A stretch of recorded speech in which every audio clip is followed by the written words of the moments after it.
Hi guys, so for today's video, tuturo ko sa inyo or ipapakita ko sa inyo kung paano magkabit nitong concealed hinge dito sa aluminum or sa kahit anong door cabinet.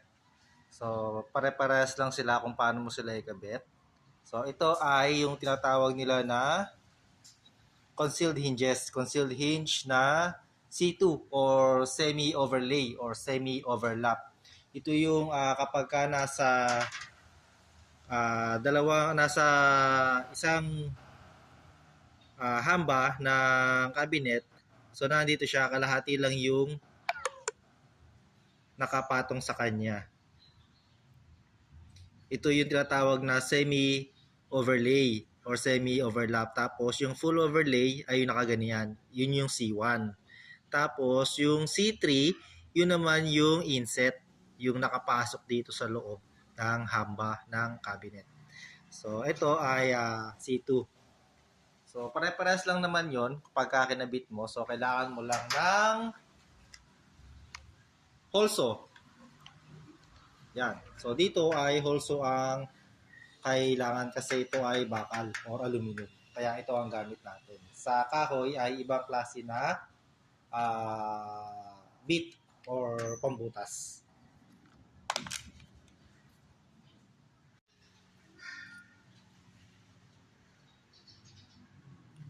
So sa pagkakabit ng bisagra na to, kailangan mong sukatin muna yung distansya niya rito sa ibabaw at sa ilalim ng cabinet kung hindi siya tatama or wala siyang tatamaan. So usually naman, ang kinukuha ko lang ay 10 cm.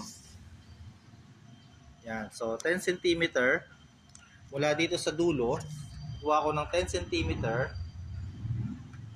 Tapos dun sa kabilang dulo ay 10 cm ulit.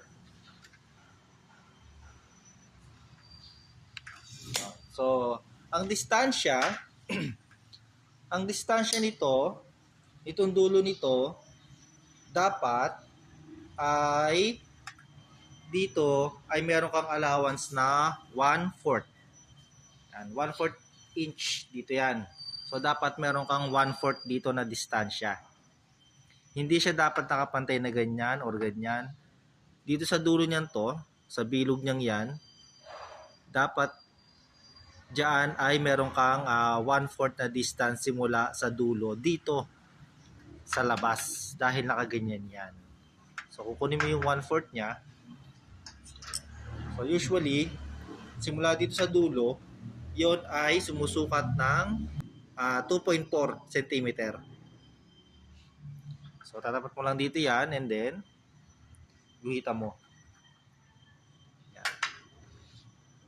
Kunin natin yung sentro nila.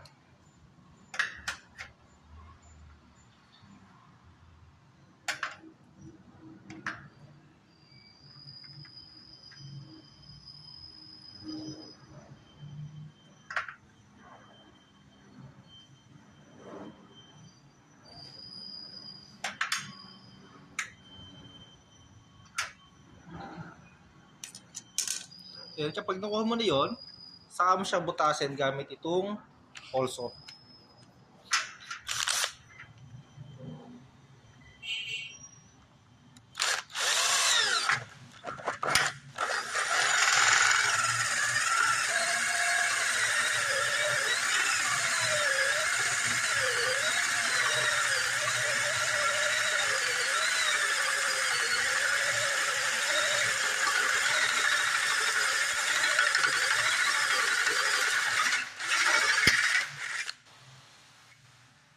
Yan, so butas na.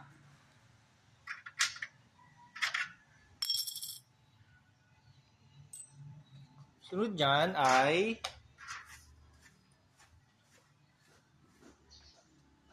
isusukat mo itong yung hinge. Tapos ipapantay mo siya. Dapat ay nakaskwala siya rito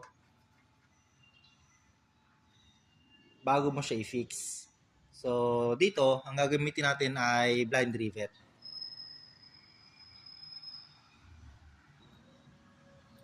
So ang size ng blind rivet na gagamitin ko ay 5 532. So ito yon, 532 na blind rivet. So ipapantay mo lang siya. Tapos barinahan mo yung para sa tornilyo.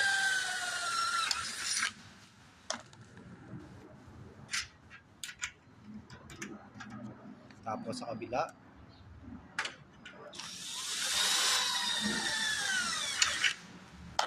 Ayan.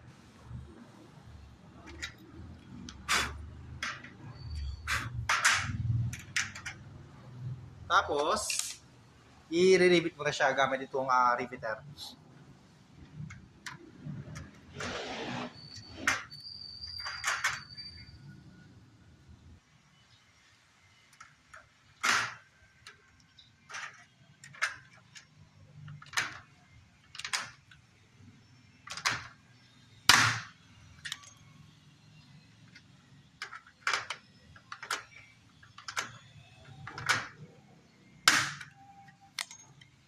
So, yun.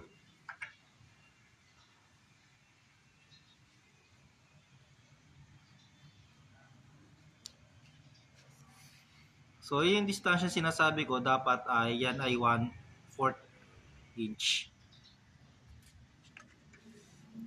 So, bakit rivet ang gamit ko? Kasi, katagalan, kapag tornilyo ginamit mo, naluwag yung kanyang butas, kada bukas-sara. So, naluwag yung butas, nahuhugot yung tornilyo. Hindi gaya ng blind rivet, naka-fix siya talaga. Kahit anong gawin mong bukas-sara, hindi siya madaling matatanggal. So, yun lang naman yan. That's all.